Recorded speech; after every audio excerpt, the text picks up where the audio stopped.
exaltarei, Senhor, pois tu me ergueste. Não deixaste que os meus inimigos se divertissem à minha custa. Senhor meu Deus, a ti clamei por socorro, e tu me curaste. Senhor, tiraste-me da sepultura, preste-me a descer a cova, devolveste-me a vida. Cantem louvores ao Senhor vocês, os seus fiéis, louvem o seu santo nome, pois a sua ira só dura um instante, mas no seu favor dura a vida toda.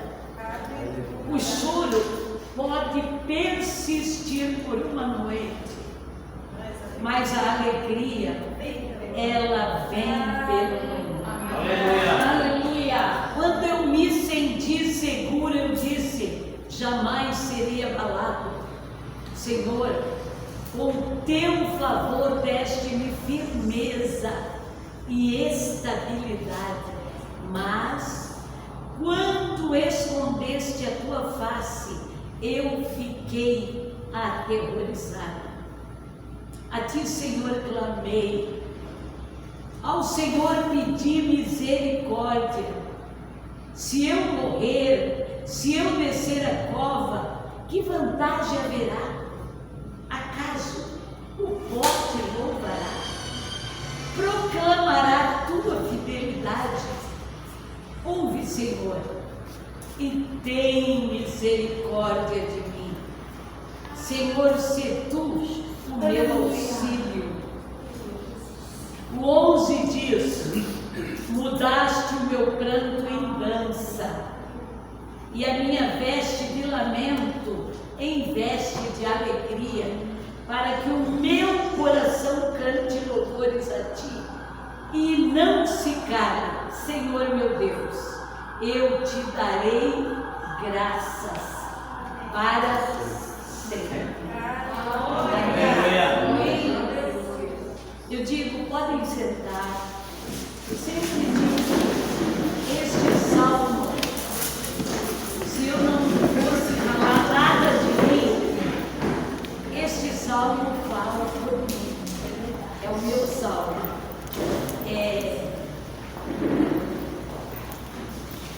Eu contei quantos não estavam aqui semana passada. Só o pastor e mais 2 pessoas. Amém. Então, eu contei, vamos dizer assim, tem um início na minha história, né?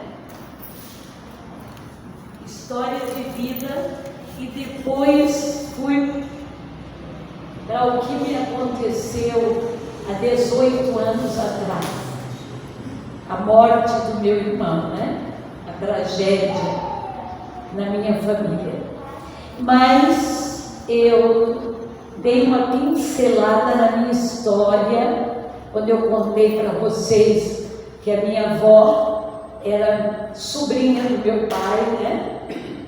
Que era uma menina que não tinha 15 aninhos quando engravidou do próprio tio, e em consequência disso, ela ficou sendo a minha avó, Vó Maria. Não conheci, mas as fotos, né? E o legado espiritual que ela deixou. Eu tinha passado anos que ela tinha morrido, eu já era casada, já tinha meus filhos pequenos, quando um dia o pastor Satiro me fez uma pergunta, e a pergunta dele era: a sua avó tinha o nome de Maria? Eu disse sim, minha avó materna, eu não conheci, mas era Maria. Você é sobrinha do irmão Leonel? Eu digo, sou, que era um evangelista da igreja na época. Eu sou sobrinha do irmão Leonel. Então, tio Leonel até casou com alguém aqui da Coab, o segundo casamento, alguém deve conhecer ele, né? E aí ele me disse, por que, pastor? Ele disse, porque você se ajoelha para orar igualzinho a sua avó. E eu olhei, eu vi você ajoelhada e eu não aguentei. Eu digo, ela tem que ser neta da avó Maria.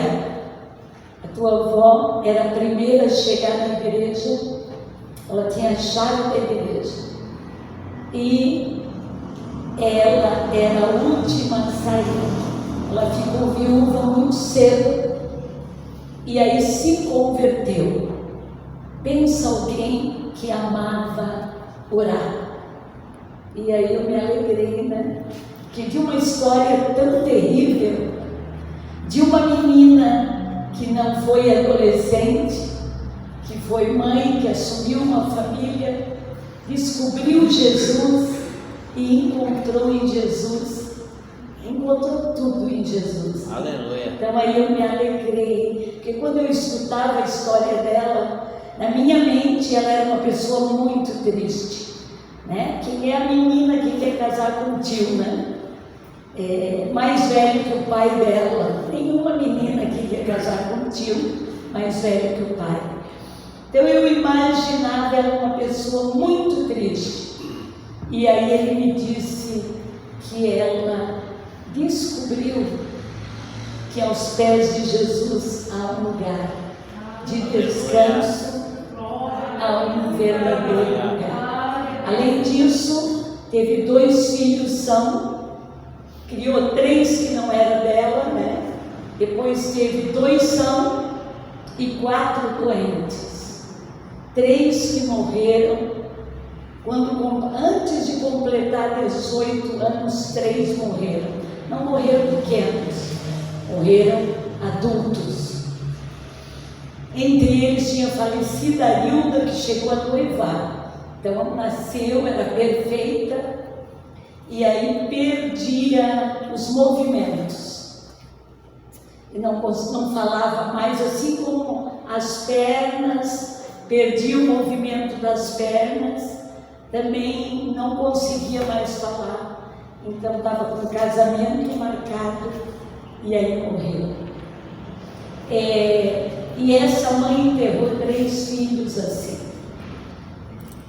Mas eu escuto que ela era uma mulher que na casa de Deus fez a diferença. Depois de enterrar os 3 filhos jovens, de cuidar de um filho do terceiro, que foi o tio Leonel, passou um período muito grande, passando 6 meses em casa e 6, 8 meses na Colônia Santana, né? Hospital de Lourdes, até fazer um propósito com Deus, e aí teve uma vida bonita.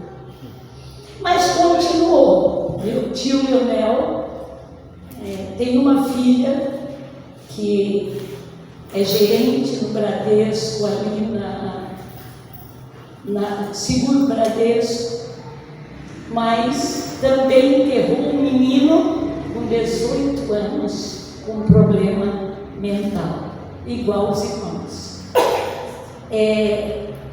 E quem estava com estigma para ter isso?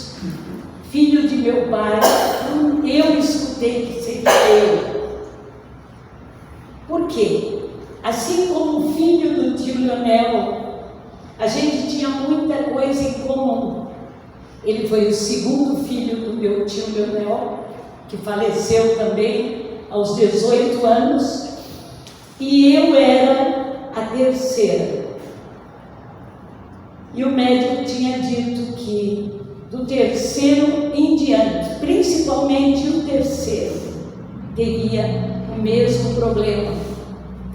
E aí o meu pai não me levou ao médico, mas com 8 anos eu vi essa coisa triste.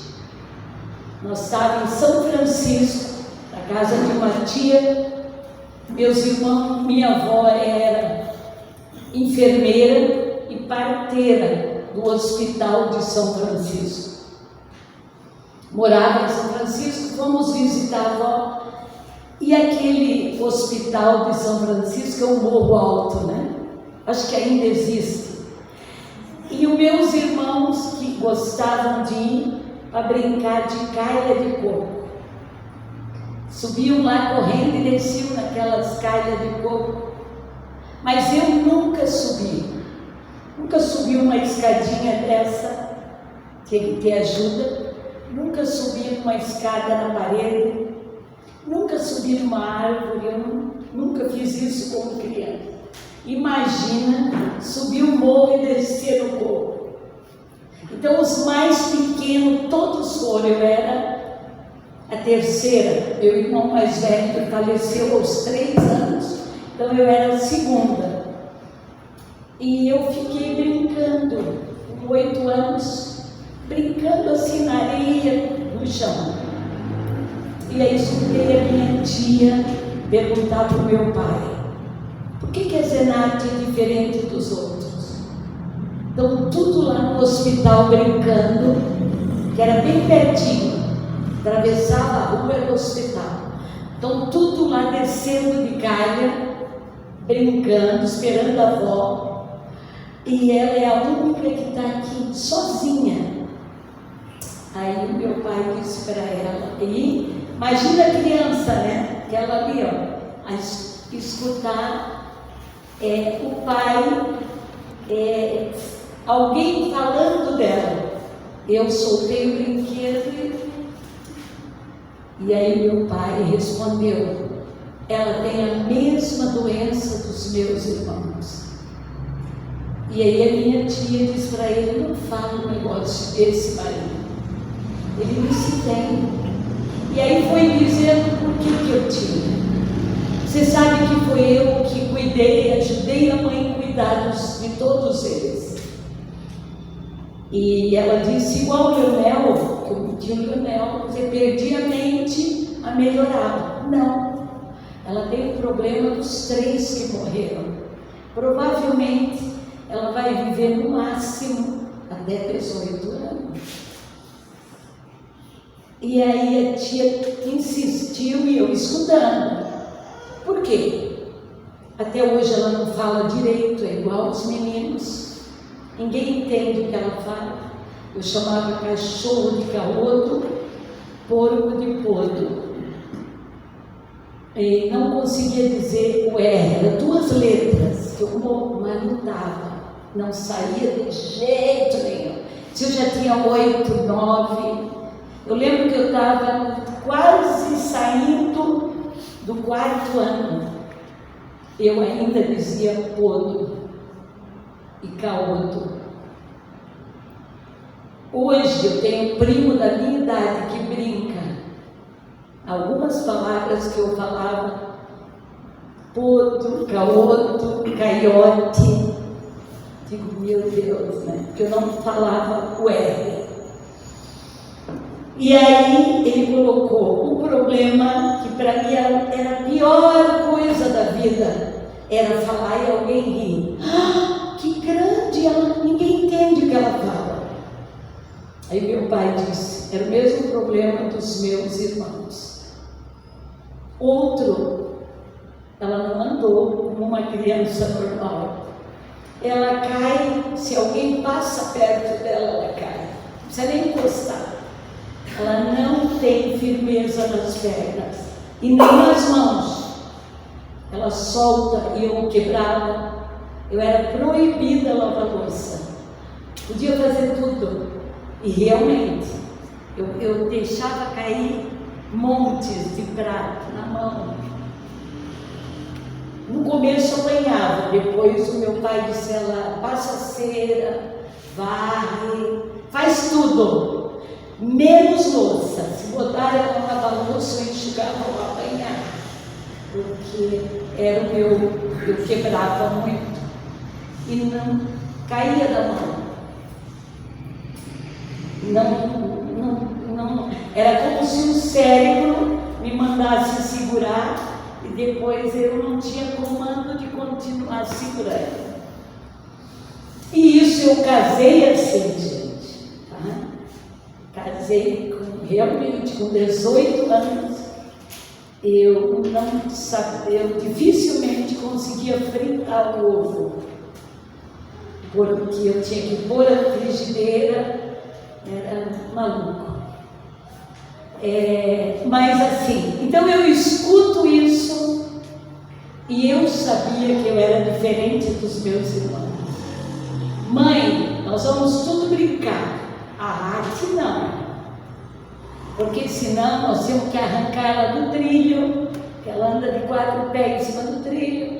Ela não, mãe. Então eu nunca brinquei como criança. A gente te ama, tá? Mas fica em casa. Tu não vai junto. E eu cheguei numa situação que, para ir para a escola, o diretor da escola, seu Saúl, passava na minha casa, batia a sineta da bicicleta, fazia assim, dizia bem, me dava carona, me levava para a escola, o diretor, e dizia para mim, fica sentadinha na sala, enquanto isso todas as crianças vão, quando eu terminar tudo, eu te levo. Por quê? Algumas vezes ele me viu, a guriada passando perto e eu caindo, né?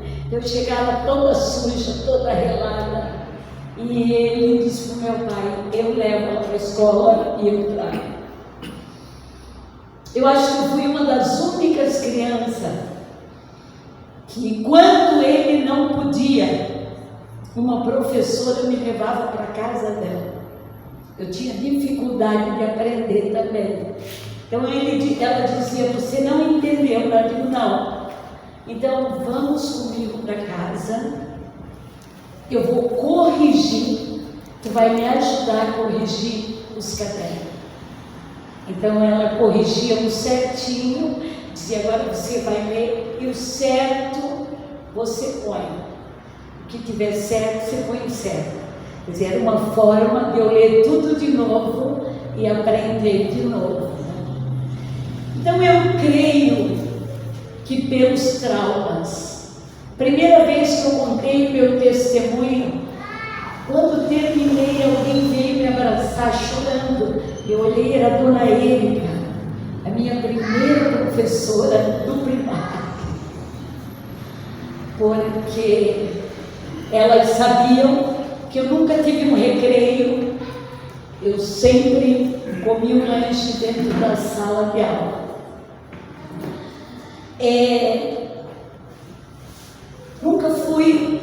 Nunca fui criança. E às vezes as pessoas me dizem, por que tu tem tanta facilidade com adolescente e com jovens? Vocês entenderam? Que eu nunca fui. E hoje foi o período mais terrível da minha vida. Porque até os 18 eu criei. Eu não ouvi do vizinho, eu ouvi do meu pai. Eu ouvi da minha autoridade, falando com tristeza e que eu tinha uma doença. E a minha tia disse, por que tu não trata dela? Não tem tratamento. Isso aí é algo genético, tu sabe de onde vem. Depois eu soube de onde veio, né? Que era o casamento do tio com a sobrinha, por parte de pai, porque o sangue era o mesmo. E então, quando eu tinha 14 anos, o dia que eu fiz 14 anos, eu lembro que eu ganhei da minha mãe uma Bíblia, foi o que eu pedi. Com 14 anos, nunca tinha ganhado uma festinha, né? Aquela coisa, um bolo de casa, de 9 irmãos para comer junto. E eu não dormia mais à noite. Andava dentro de casa, e aí eu disse, mãe, eu durmo só um pouquinho e mando dentro de casa. O pai briga se mexer na Bíblia dele. eu sei ler, eu queria uma Bíblia para mim. E aí eu ganhei, com 14 anos, uma Bíblia, a primeira Bíblia de presente. E aí eu comecei a ler.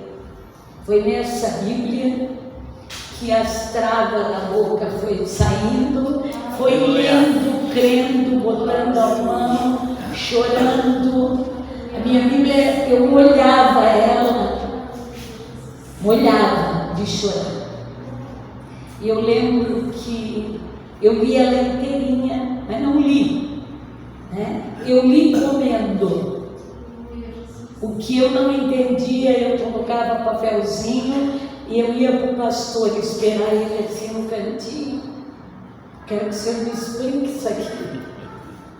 E as coisas que eu pedia para ele me explicar, a maioria delas é aquela que ele chamava de espinho. Ele dizia, esse é o espinho da palavra. Deixa de lado e come o que é bom. Pastor, me explica, não. E aí eu aprendi uma coisa. Pastor, não me explica, diz que é espinho. Então eu vou perguntar para Jesus. E aí eu dizia para ele, eu quero ler toda, mas eu não posso continuar se tu não falar para mim o que é isso aqui. Aleluia. E aí, de tanto chorar, insistir, lia e voltava ali e pedia para ele. Ele começou a me explicar. E essa explicação dele, quando eu fui fazer teologia, eu tive um problema sério. Porque aí eu levantava o dedinho e dizia, não é assim. E queria explicar o que Jesus tinha me ensinado.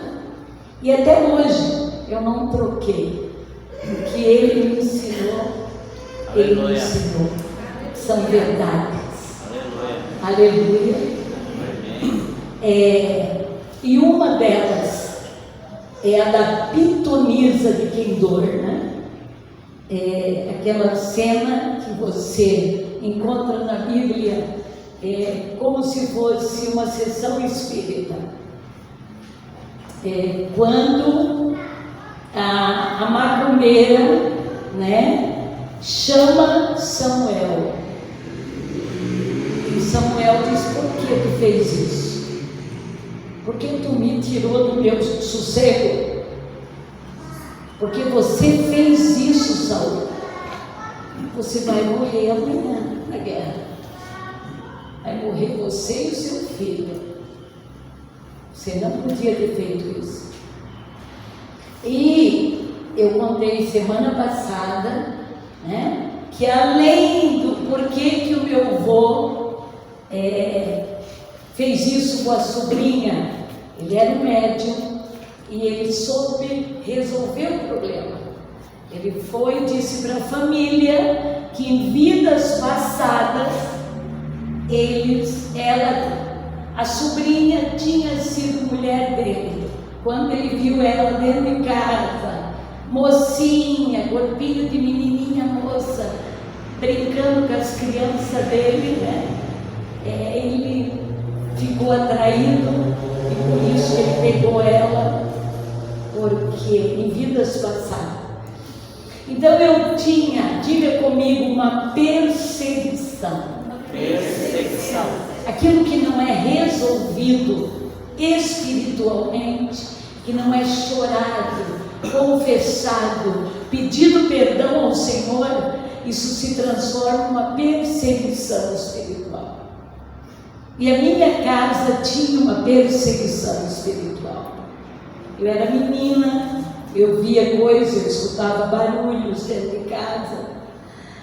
E aí quando eu me dei com esse texto, eu digo, opa, aqui tem um negócio, ele está morto, ele sobe, então peraí.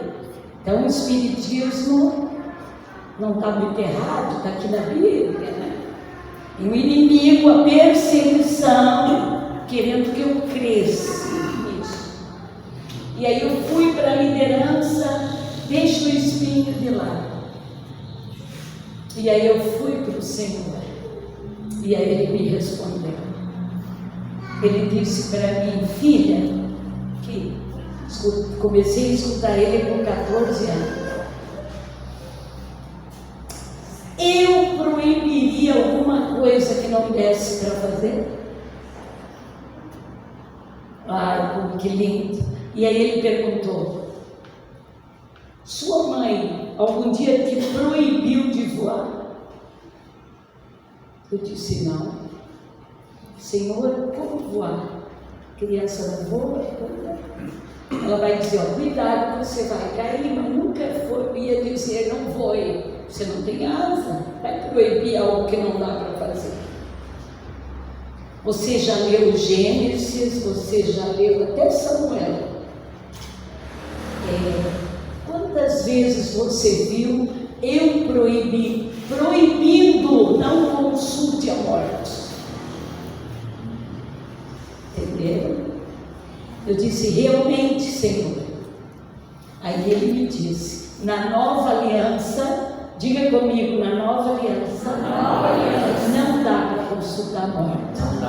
Foi Jesus que disse que não dá mais. Amém? Por que não dá?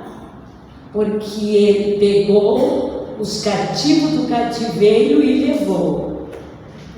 Amém? Tirou a chave da casa do diabo e deixou ele sem chave. Amém? Então entrou, não tem como sair. Essa é a nova aliança. Mas na antiga aliança, Jesus não tinha vindo. Então, no Novo Testamento você não vai ver uma proibição, porque não dá para fazer. Jesus disse: não dá para fazer. Não tem como vivos consultar mortos. Mortos não entram no mundo dos vivos e nem vivos no mundo dos mortos. Diga comigo: na nova aliança. Na nova aliança. Mas na antiga dava, por isso era proibido. Entende? Deus só proíbe o que dá para fazer. E aí eu digo: uau! E ele disse: a consequência para um judeu, para um hebreu que ganhou a proibição, não faça, se fizer, morre. Por isso que Samuel disse: o que tu foi fazer, Saul? Agora tu vai morrer na guerra. Eles cercaram lá, e a primeira guerra, amanhã tu vai morrer, porque você fez o que Deus te proibiu de fazer. Entenderam? Então, isso é a palavra de Deus, né? Mas aí nós paramos ali, e aí, e agora? Aqui tem uma sessão espírita, e aí a gente não é bem assim, quer arrumar, né? E quando a gente quer arrumar, diga para quem está do seu lado: você não ganha ninguém para Jesus arrumando a Bíblia. Eu ganhei alguns macumbeiros, gente, espírita, macumbeiro, líder. Visitei Joinville casa por casa, eu que ia nesses lugares. Quando eles traziam Samuel para mim, isso aqui, eu digo, foi exatamente como está na Bíblia. Ah, você é a primeira crente que diz isso. Todo crente pega isso aqui e vira. Então você concorda que Samuel subiu? Concordo. Eu digo: mas Samuel morreu. Mas Saul morreu por ter feito isso. Sabe por que Saul morreu? Vamos abrir aqui. Aí comecei a abrir a palavra para eles e mostrar. Entenderam? Foi Deus que proibiu.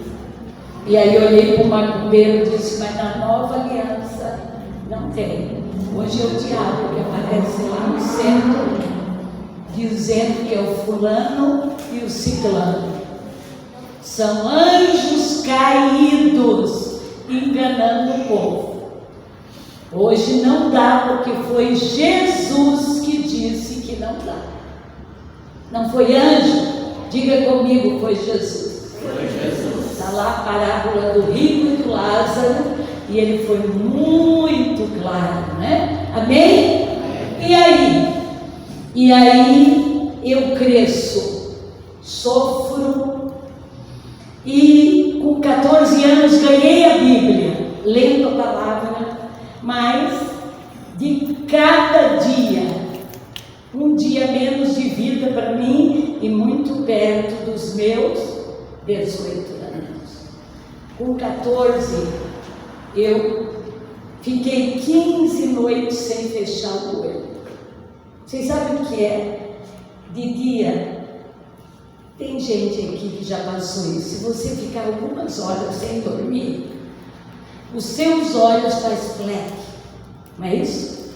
Seca e faz barulho que você escuta. A Lu está me olhando, que ela já passou algumas delas. Mas assim, ó, 15 noites antes dos meus 14 anos, foi aí que eu ganhei a Bíblia. As primeiras noites eu só acendia a luz, andava. Depois eu comecei a sentir fraqueza, tremor. Eu corria para o espelho para ver como estava a minha língua, a minha boca. Esticava a mão estava numa fraqueza, né? De dia não dormia e não dormia de noite. E até que uma noite eu fui, me ajoelhei assim do lado da mãe, chorando, ruim, e acordei ela. Agora imagina alguém se acordar contigo assim, né? O rosto em cima. Dei um susto nela. Meu Deus, tu vai me matar. Chorando aqui. Ai, meu Deus. Aí meu pai, muito bravo que é, levantou e disse: amanhã eu vou te levar para o Xereda. Xereda era hospital de louco em Joinville.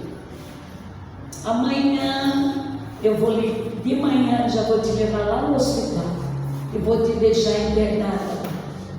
Tu não está dormindo, e com medo dele fazer isso eu aguentava, andava no escuro, sentava na sala, ficava quietinha, mas de repente eu comecei o coração a acelerar, a boca seca, e aí fui pedir socorro, né? Vou ficar aqui bem pertinho dela, que se eu cair morta, ela vai me ver, vai me socorrer.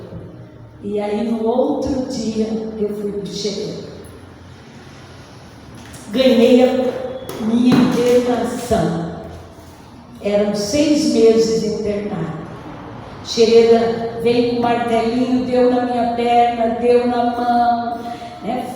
Os testes, não passei nenhum. Internação, 6 meses. Na época que não se tomava remédio, tomava choque para melhorar. E aí, gente, quando eu olhei, pior que para você chegar no consultório do Xereda, você entrava dentro do hospital, aí você via gente arrastando a perna, com a língua aqui ó, pendurada, babando por causa do choque. E eu vi toda a cena, aí entro no consultório e ganho 6 meses de internação. E aí eu estou ali escutando, e eu disse: doutor, eu sei que os meus tios, 2 deles, ganharam internação e nunca mais voltaram para casa e morreram no hospital. Ele ficou me olhando. O meu pai entrou antes, deve ter contado a história, depois eu entrei. Eu disse: o senhor deixa eu ir em casa, me despedir dos meus irmãos e pegar a minha bolsa. Não trouxe nada, nem escova de dente, nem sabonete, não trouxe nada. Aí meu pai disse: não, você já fica aí, eu vou buscar as coisas. Aí ele olhou bem para mim, eu já com lágrima no olho. Ele disse: não, você vai com o seu pai. Agora é 10 horas, pode voltar no final da tarde. Brinca com teus irmãos e tu volta no final da tarde. Quando eu chego em casa, eu disse, nós tínhamos um pastor muito paizão. pastor Montanha, de saudosa memória de conhecer. Montanha via minha dificuldade, ele dizia para mim, fica aqui em casa, não vai para casa. Ah, tu tem um problema para descer do ônibus, a tua irmã não veio, fica. Você vai fazer cartão de membro para mim. Eu vou mandar alguém avisar o teu pai que tu está aqui. E eu bati a máquina já muito bem na época. Então, tu fica fazendo cartão de membro. Fica hoje, aí eu ia domingo depois do culto. Eu digo, meu Deus, eu vou me internar, ele nem vai saber. Meu pai frequentava o Bupeva e eu e a minha irmã, a Célia. Ela já era mocinha, né? Mais velha, me levava junto. E aí eu abracei a mãe chorando e disse, mãe, liga para o pastor. Não tinha telefone em casa, tinha um orelhão assim, né? Na esquina. Liga para o pastor Montanha, diz para ele vir orar por mim.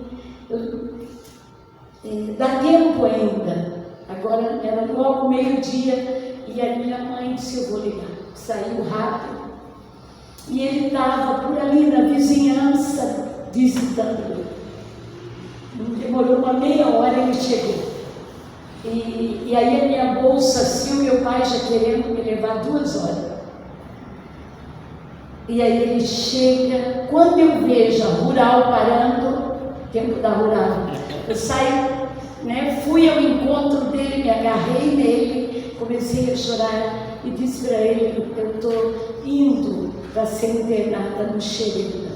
6 meses eu vou ficar lá. O senhor ora por mim, o senhor vai me visitar? Chorando. Ele olhou para mim e disse, você não vai no Xereta. De jeito nenhum. Teu pai não é louco. Eu conheço, não vai de jeito nenhum. E aí meu pai dentro de casa escutou ele me dizendo isso. E aí, bravo com a mãe ter chamado o pastor, né? E aí o pastor olhou para ele e disse, Marinho, ela não vai te incomodar mais. Eu vou levar ela para minha casa.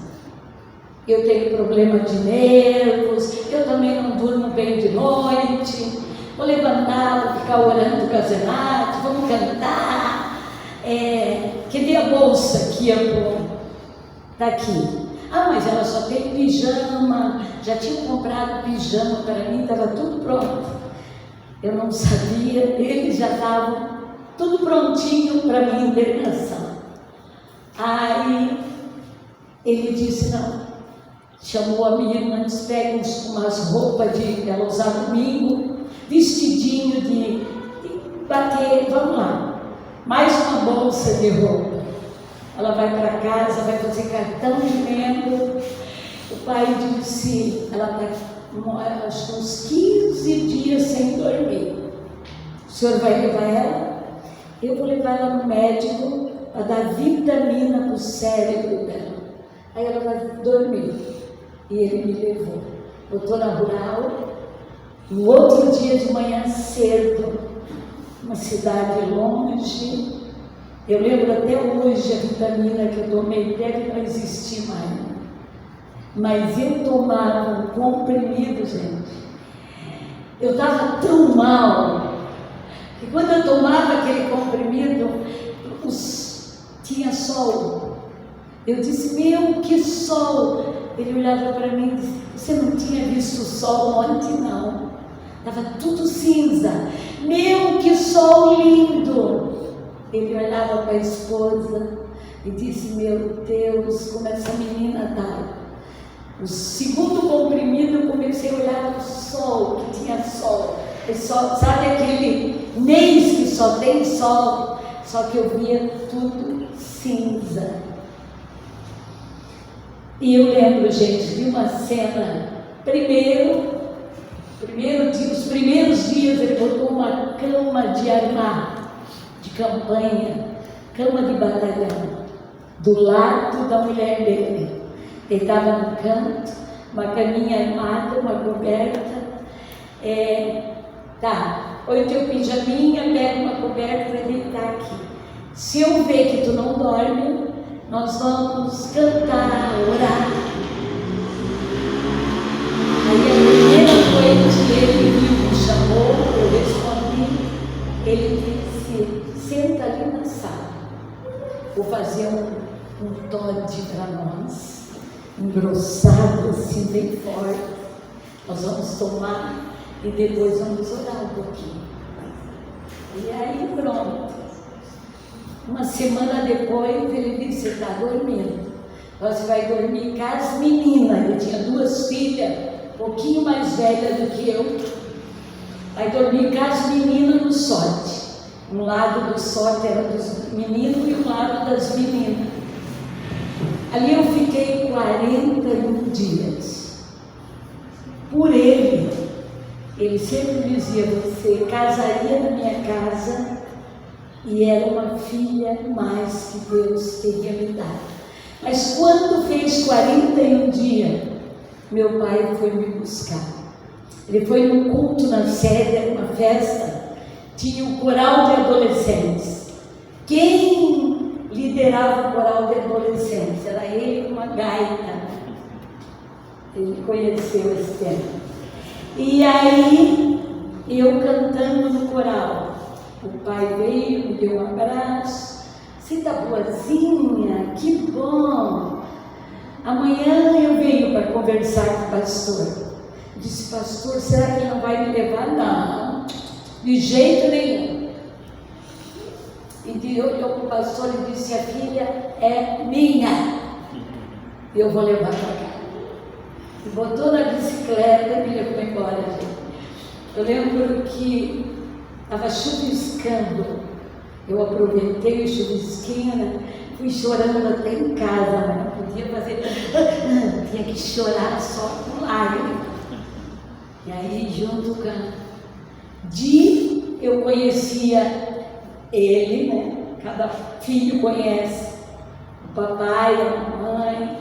Eu digo, ele foi lá, trouxe alguma coisa e vai me dar. Não deu outra.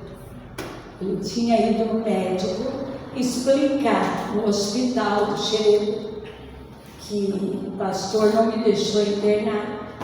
Ela vai ficar 1 mês, 2 lá, talvez até melhore, porque tem amigos, está na casa do pastor, ela gosta muito dele, mas depois ela vai piorar. E aí, então, se ela melhorar, estiver dormindo, o senhor já tinha os medicamentos.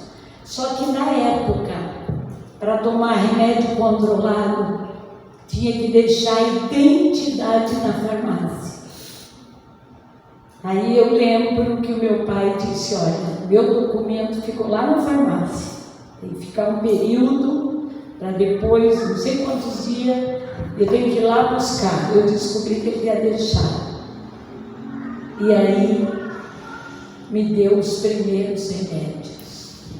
Pai, mas você é minha filha, eu sei o que você tem.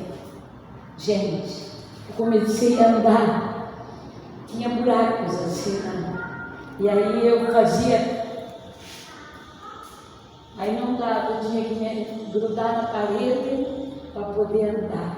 Comecei a andar, talvez 1 mês sem poder ir à igreja, até me acostumar com aquela medicação.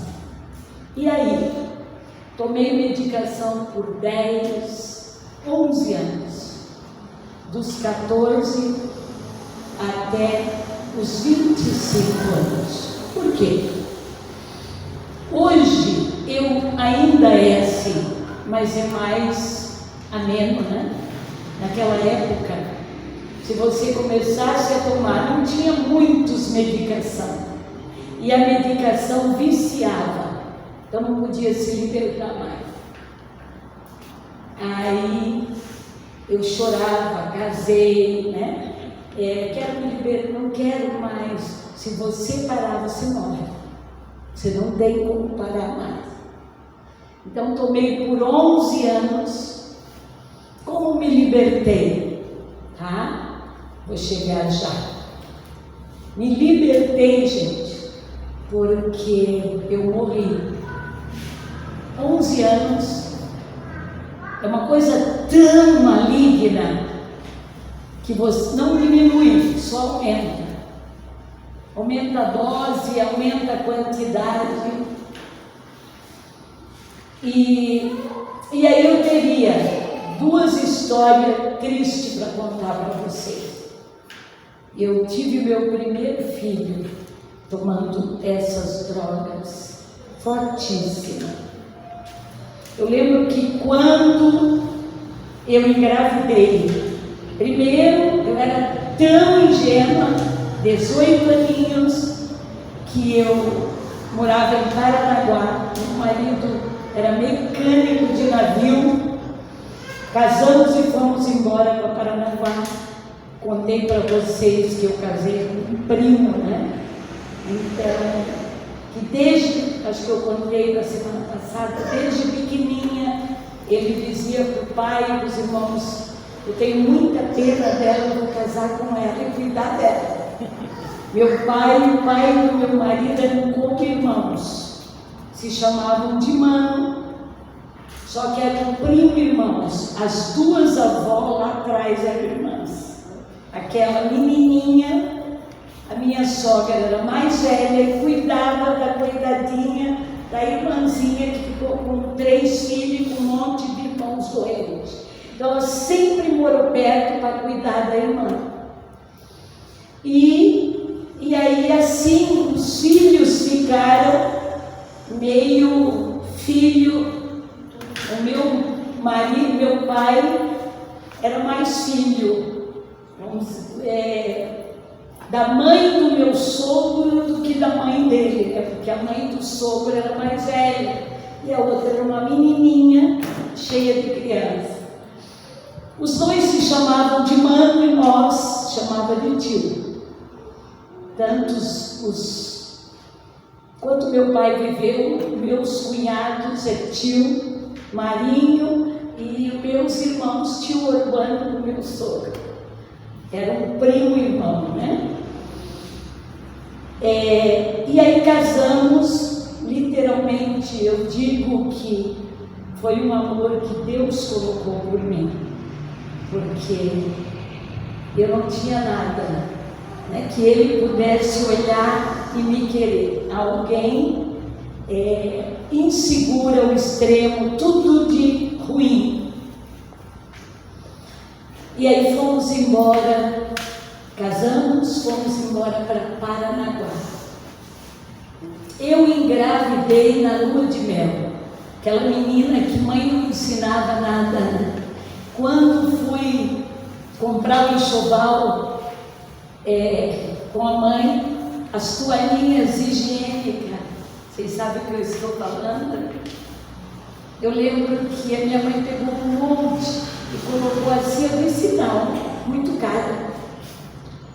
Era mais cara que toalha de rosto. Eu fui lá, troquei pelos mesmos monte de rosto.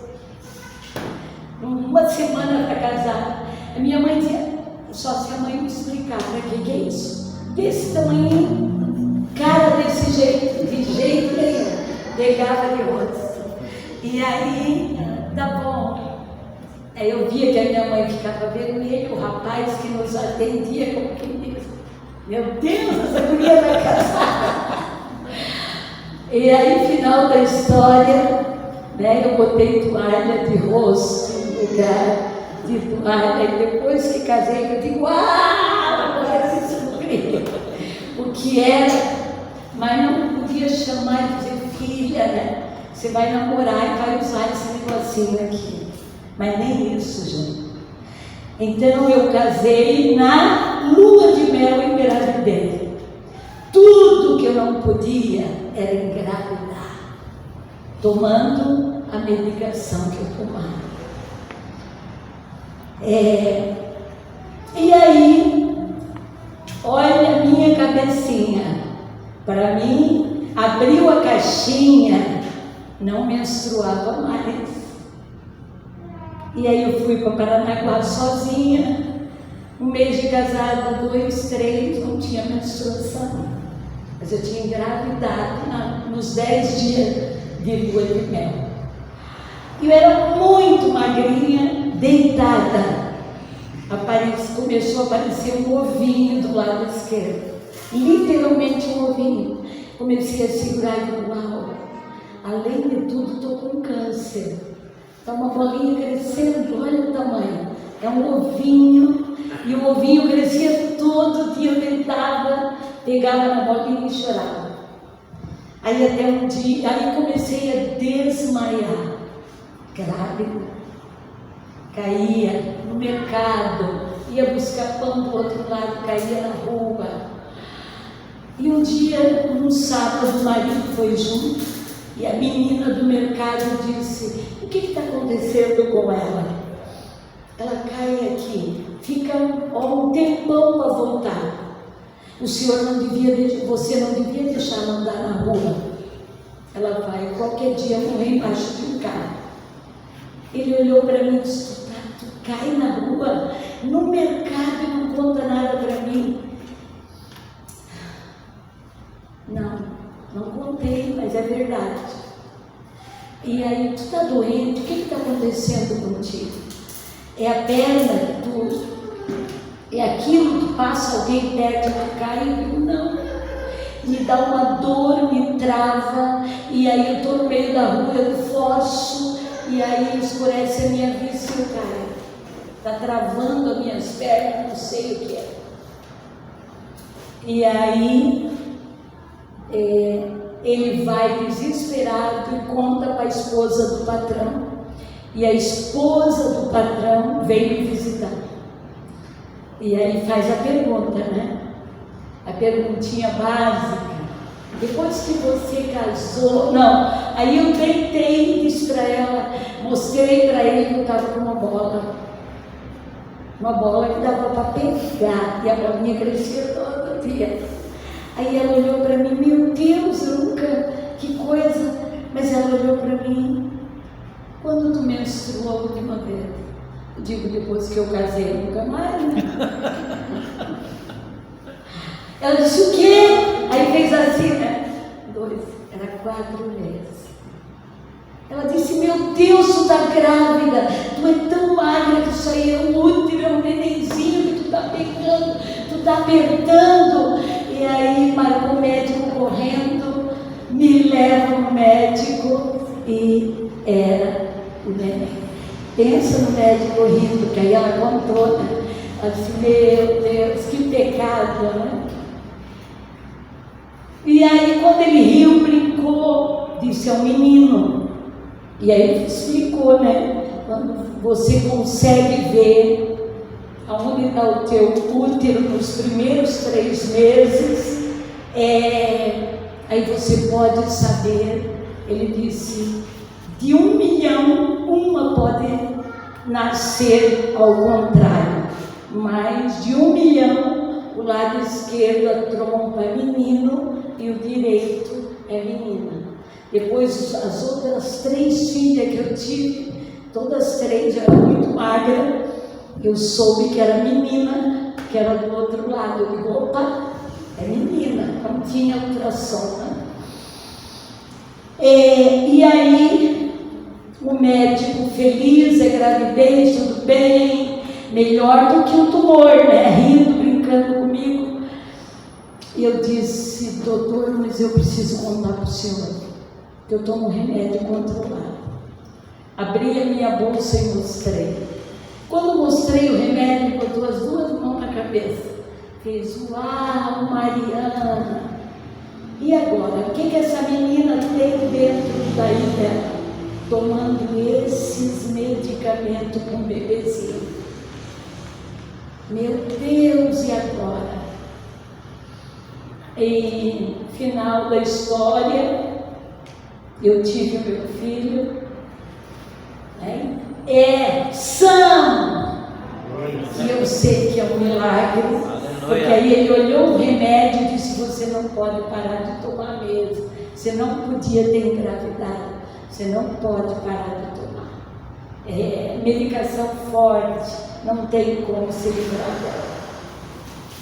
E aí, gente, veio meu filho, mas eu nunca tive nenhum deles normal, nunca tive dilatação, e aí precisei tomar a ráquia. E a ráquia, que dura horas no nosso corpo, ficou no meu corpo 41 dias. Por que 41? Ontem eu escutei uma história, um homem me contando, ele disse, eu sou fiscal da fazenda, tenho 50 anos, nunca casei, porque quando a minha mãe me teve, ela tomou a ráquia e ficou paraplégica, e nunca mais andou, e eu cuidei dela. Meu pai se separou dela, porque ela da cintura para baixo ela não sentia nada. Ele deixou ela com outra mulher. Eu era menino e eu cuidei dela, estudei em casa, passei. Hoje sou um fiscal da fazenda e o papo era: eu fiquei tão para ela, eu quero casar, dona Zenata. A senhora me ajuda a arrumar uma esposa? Um fiscal da fazenda de Londrina, diz que vem sábado nós temos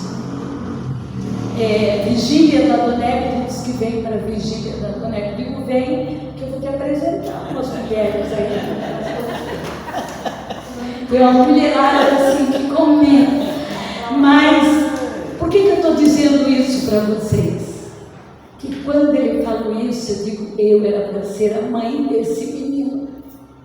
Por que durou 41 dias a minha anestesia saiu? Porque quando eu cheguei em Paranaguá, na minha casinha, uma meia casa, que já era nossa, quando eu chego numa maca e num carro daqueles de hospital, né?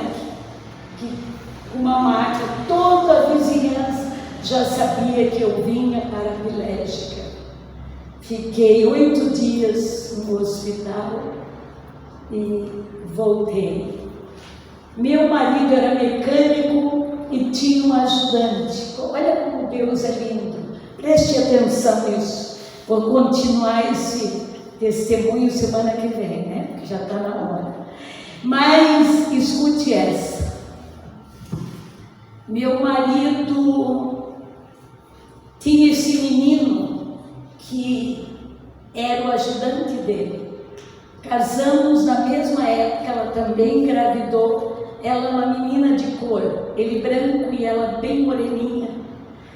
E aí tivemos o neném. Ela teve uma semana antes de mim, o neném. E era uma menina. E aí ela soube, ela teve parto normal, já veio com o neném, já veio lavando roupa, né? Aquela que o neném saiu, estava tudo bem. E aí ela soube, ela disse para o marido, vamos fechar a nossa casinha, ela morava junto com a mãe, uma pecinha, e vamos nos mudar para a casa do Zizi, que era minha casa. E aí eu dou uma para minha e para o neném dela. E aí eu faço comida e a gente tira o sofazinho dela da sala, põe uma cama, bota o sofá ali na cozinha, para 3 peças a casa. E aí eles mandaram a cama, o berço, juntou as 2 famílias com 2 neném. Porque eu cheguei numa maca. Com a mesma sensação da anestesia, desde o dia que tomei, não tem perna, né? Corpo daqui para cima só. Aí eu chego naquela situação, vem todo mundo olhar, mas no meio de todo mundo veio uma senhorinha de idade, crente, que sabia que eu era uma menina evangélica, que eu ia na sede, ela ia na congregaçãozinha perto. Ela chegou, olhou bem nos meus olhos e disse, bateu em mim e disse, você vai andar. Diga para o teu marido, quando ele sair, às 6 da manhã, quando ele não bata, não coloque cadeado, deixe o cadeado aberto. Eu vou entrar e vou orar por ti todo dia. E só vou parar quando a anestesia for embora. Aleluia. Mas o que o médico tinha dito? Vai paraplégica para casa. O remédio que eu tomava e a anestesia que eu precisei tomar, o problema que eu já tinha, lembra que eu contei que eu caía? Eu fui internada antes de ter dor, porque eu caí com um copo na mão, copo de cristal daquele fino, enterrou, e a vizinha me achou numa poça de sangue com o copo enterrado na mão caída. Dali me pegaram para fazer os pontos, já me levaram e me internaram. E lá eu tive o neném, e aí volto nessa situação. E aí Deus põe uma mãe da cor desse menino, é igual os dois ali, o marido bem clarinho, só que era o contrário, né? Ela era menina. E aí ela brincava que o meu era o alemão aço, né? E ela dizia, eu vou primeiro dar mamar pro teu. Eu tenho muito leite, depois eu dou a minha. Eu dava as duas, os dois. E aqueles 41 dias, não tinha como me tirar, tinha que me lavar ali em cima da cama, porque eu era magrinha, mas a perna pesava, pensa um negócio horrível. E aí, no dia que fez 41 dias, para gente antiga, o resguardo é 41 dias. Ela disse para mim, hoje, ei, eu só vou sair daqui quando você sentir os pés. Já disse para Jesus, se tu não sentir, eu não vou embora hoje. Mas hoje eu só vou quando tu sentir a tua perna de volta. 12:30, o marido sabia que era 12:30, porque vieram me oferecer comida, né? Vinham me tratar, né? Na cama, com a comida na boca. E aí eu disse, não, deixa a irmã Maria aqui. Quando foi 30h, e ela declarando, eu tentando, cabecinha minha virada, olhando para o pé, tentava, o cérebro mandando mexer o pé. Daqui a pouco eu vi que o dedão eu mexi. Aí eu gritei, irmã Maria, eu mexi o dedão. Penso que ela faz comigo. Ela joga aquelas duas pernas dormentes para fora, me senta e começa, no nome de Jesus. Com autoridade. E em nome de Jesus me levantou e aquilo foi embora. Aleluia. Eu fiquei curada? Não. Por quê? Saiu a anestesia do meu corpo. Só que aquela mão que eu tinha, caído com o copo, rebentado, né? A mão ainda não estava boa, estava dura. O medo de pegar o neném e derrubar, como eu derrubava coisas da mão, eu nunca peguei ele. Máximo eu sentava e alguém botava ele no meu colo. Eu nunca pude levantar lá na cama, pegar, né, encher a mão e trazer, nunca fiz isso. E andei, aí o marido, aquela moça não me largou mais, porque ela sabia a minha limitação, eu não tinha como cuidar do neném. Então ela disse, eu vou ficar aqui, até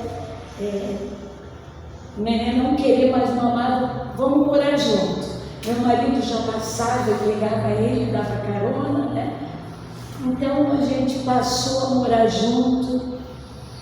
E hora que o neném não mamava mais, o neném estava pesado, eu não tinha como cuidar do neném, que já era começando a querer andar. Aí meu marido teve que fazer acerto, vir para Joinville, e aí foi aonde nós começamos uma empresa, né? Que ela durou 45 anos, até que ele teve derrame.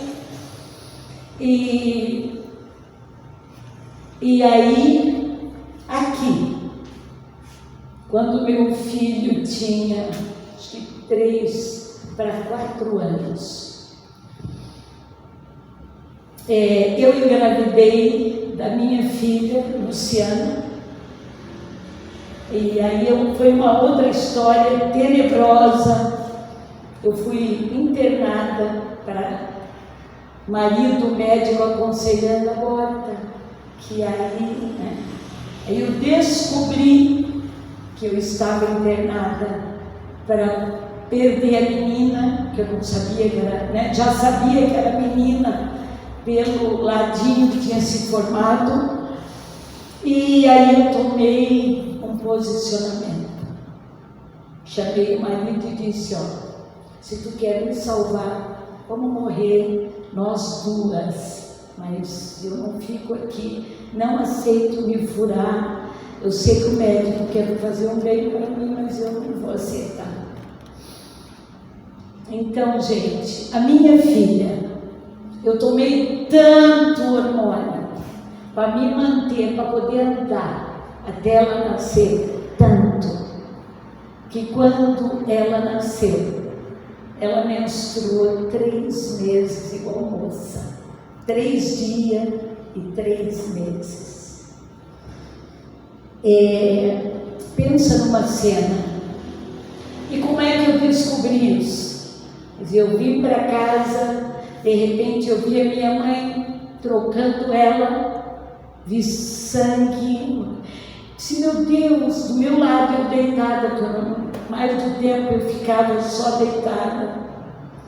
E aí a minha mãe disse: não, fica tranquila, nós vamos levar no médico. Aí o médico viu e disse: pode acontecer 3 meses, até mais. Ela já nasceu mocinha, foi de tanto hormônio que nós tivemos que lidar para lhe manter viva até o neném nascer. Então, depois que ela nasceu, aí eu não andei mais, eu praticamente me arrastava.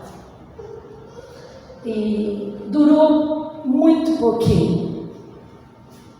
E aí eu morri, mas aí eu vou contar semana que vem. Para vocês verem que, diga comigo,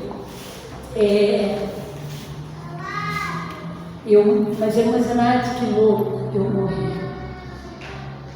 Eu escutei o médico dizendo, a última vez que ele veio em casa, ele disse para o meu marido: para mim, ela não dura 3 dias. Eu estava tão ruim que eu não falava. Que é o grande erro nosso, né? Você vai na UTI, a pessoa está ali toda entubada, você fala um monte de coisa, pensando que a pessoa não está ouvindo. E até os médicos caem nessa besteira. E aí eu ouvi ele dizendo: olha, ela vai morrer igual um passarinho do teu lado, mas não tem o que fazer. 3 dias no máximo, ela vai se apagar do teu lado. E foi 3 dias, e eu me apaguei, gente. E eu quero dizer para vocês, fique de pé. Quero dizer algo para vocês, que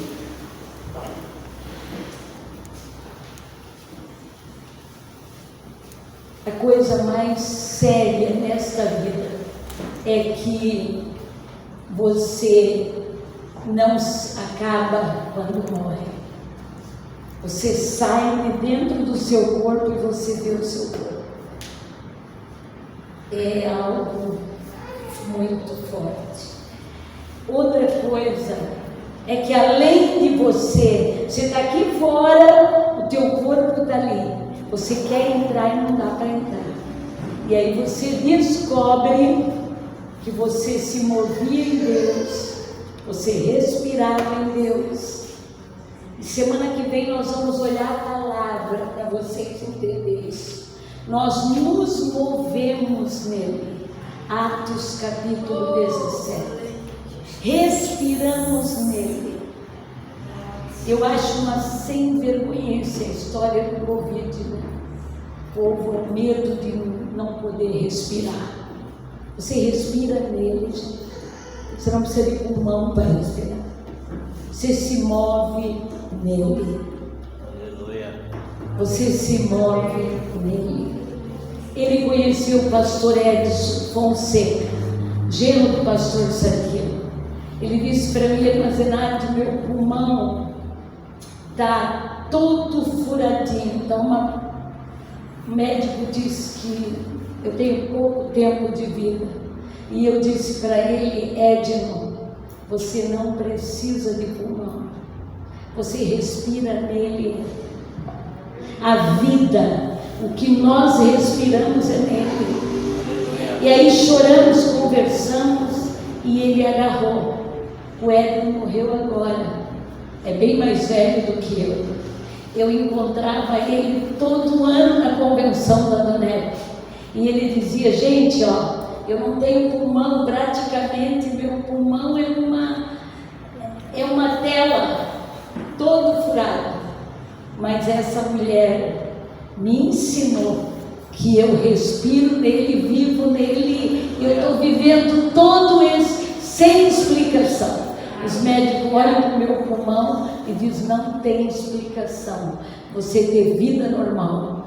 Pastor Edno era um juiz e viveu uma vida respirando nele. Aleluia. Amém? Vamos orar. Eu queria orar com você. Amém? Pai, nós queremos te agradecer, meu amado, por este momento precioso, Senhor, que o Senhor nos deu nesta noite. Eu estou colocando diante de Ti os Teus filhos que estão nesta casa. Eu estou te apresentando eles, Senhor. Pai, eu sei que esta história que eu não terminei, mas que eu estou contando para eles, ela é maluca, mas ela é real, Senhor. Tu és real, meu amado. Tu és lindo, tu és tremendo. E eu quero te agradecer, meu amado. Obrigado, Jesus, por este momento tão precioso. Amém. Tem alguém que quer uma oração especial, que veio e precisa de algo? Queria que você viesse até o altar.